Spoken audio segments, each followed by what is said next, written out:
এই যে আমরা আছি ঘন্ট হুজুর আজকে ওয়াজ দিমু ফাড়াইয়া ঠিক কিনা কথা কোন ঠিক না বেড়ি? হ্যাঁ এই যে রোজা রমজানের একটা মাস গেল কিছু কিছু বন্ড মুরব্বী মসজিদে যায় ইফতারি দেয় কমাইয়া এসাক ভাই দোকানে রোজার দিনে চা পান বিড়ি খাইছে খাওয়াইয়া কথা কোন ঠিক না বেড়ি? ও শালা আমার কথা কইতাছে ওজার মাসে ইফতার দিছি কম করে আর এসাকের দোকানে চা পান বিড়ি খাইছে থাবাই বাজান কিছু কিছু লোক আছে 10টা টাকা পাইলে রাস্তায় মুতপার গেলে একবার গেলে প্রস্রাব করলে খালি কয় টেহা দে কথা ঠিক কিনা? হালা আছে তো মায়ের বাড়ি করছিলাম মুতপার বইতে সময় তো চাইছিলাম যে 10টা টাকা পাজা এখন তো এটা তো আছে মানে তুলে নিয়ে ফালাইছে আমার তো মাংস সব শেষ। এই যে বাজানেরা কিছু কিছু মুরব্বী আছে হুজুর এই কথা কয় আপনারা এর থেকে বহুন তারা খালি কয় এই কাম আছে কিন্তু এসাক ভাই দোকানে চা যদি তারা না খায় তা কথা হাগাই হবো না ঠিক কিনা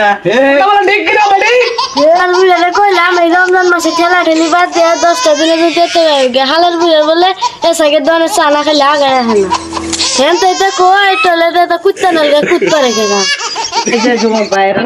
আঙ্গনালগা বন্ড আঙ্গনালগা পতর আঙ্গনালগা মুর্শিদ আঙ্গনালগা লাল জামা হুজুরটা যদি না থাকে 2029 সাল পর্যন্ত কোনো ছুটছুটে হইতো না এত সুন্দর সুন্দর হুজুর মালয়েশিয়া থেকে এশিয়া থেকে বাংলাদেশ থেকে আয়া ওয়াজ করে দিকে এত শিক্ষিত জন্ম নিছে আর আমরা যদি আর 2 দিন থাকি বাংলাদেশে কোনো শিক্ষিত থাকবে না ঠিক কিনা ব্যাঠি কথা বল ঠিক কিনা বেড়ি? শালারা ওয়াজ করে শালা করবা শুনবার মনে হয় না শালারা ওয়াজ করে না ভুন্ড মূর্খ সবার মতো ভণ্ড মুন্সির কারণে একটা দেশের এই অবস্থা তোরা একবার কি বক্তব্য দেস তোরা দেশটার কথা প্রথম দিয়ে হালাইছ ভাগ তোরা তোরা ভাগের সঙ্গে হ্যাঁ